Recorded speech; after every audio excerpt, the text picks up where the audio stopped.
Most men over 40 think they need more chest exercises to build a bigger chest.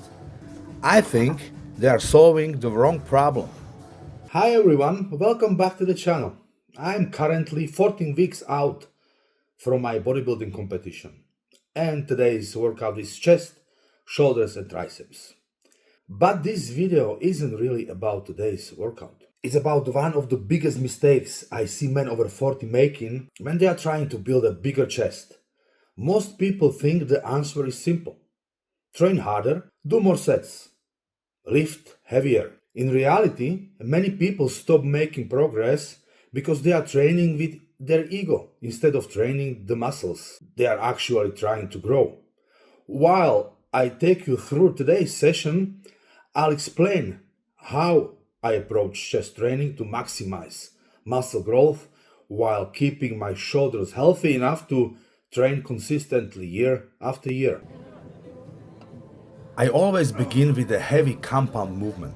Today that's the vertical chest press. At this stage of contest prep, my objective isn't to chase personal records. My priority is maintaining as much strength as possible. Strength is one of the best indicators that you are holding onto muscle while dieting.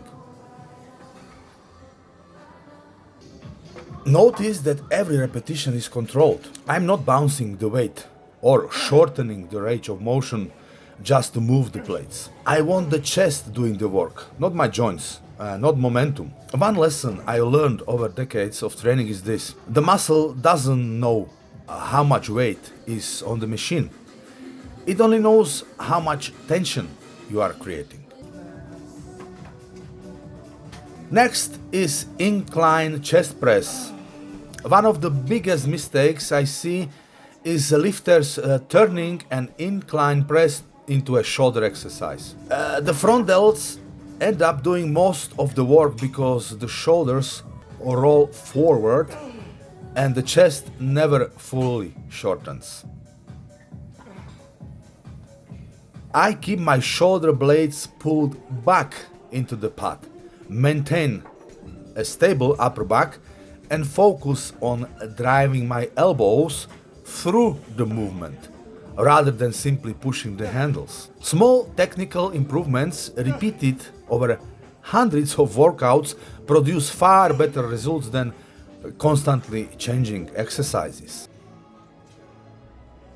Now I am moving to cable flies. This isn't about lifting the heaviest weight in the gym. It's about creating continuous tension throughout the entire movement. I purposely slow the eccentric phase, allow the chest to stretch under control, and then consciously squeeze the pecs together. When clients tell me they don't feel their chest working, it's usually because they are trying to move the weight instead of shortening the muscle.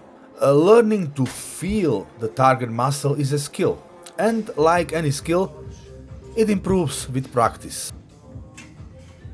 Changing the cable angle allows me to emphasize the upper fibers of the chest. You don't need the different chest exercises. You need a few effective exercises performed with excellent technique and enough effort to challenge the muscle. Consistency beats variety almost every time.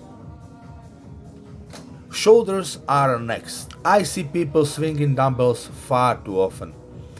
Momentum might impress someone watching, it won't impress your side delts though. I keep a slight bend in my elbows, raise the weight under control, and stop where the side delts are doing the work. Good shoulder development comes from years of quality repetitions, and not from cheating every set.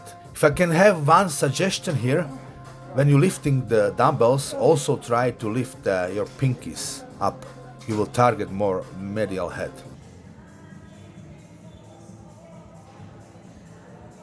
The machine allows me to continue training hard even when fatigue starts building.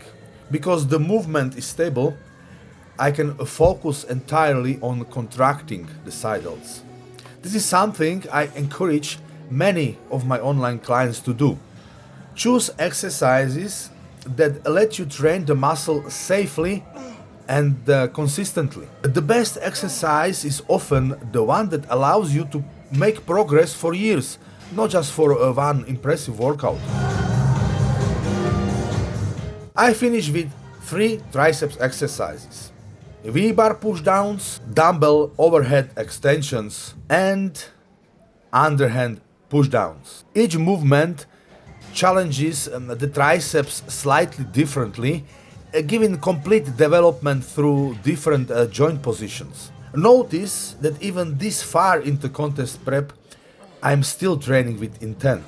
I'm not just going through the motion because calories are lower. Muscle is expensive for the body to maintain.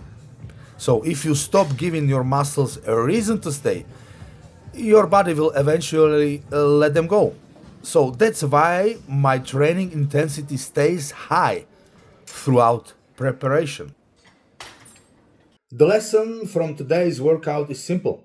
Building muscle isn't about constantly finding new exercises. It's about mastering the fundamentals.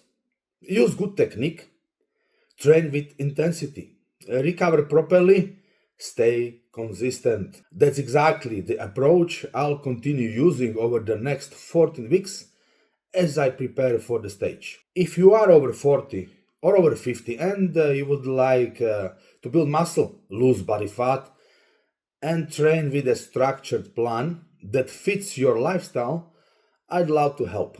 You will find information about my online coaching in the description below. If you enjoyed today's video, don't forget to subscribe because I'll be documenting every step of this contest prep while sharing the same training principles I use myself and with my clients. Thanks for watching, and I'll see you in the next one.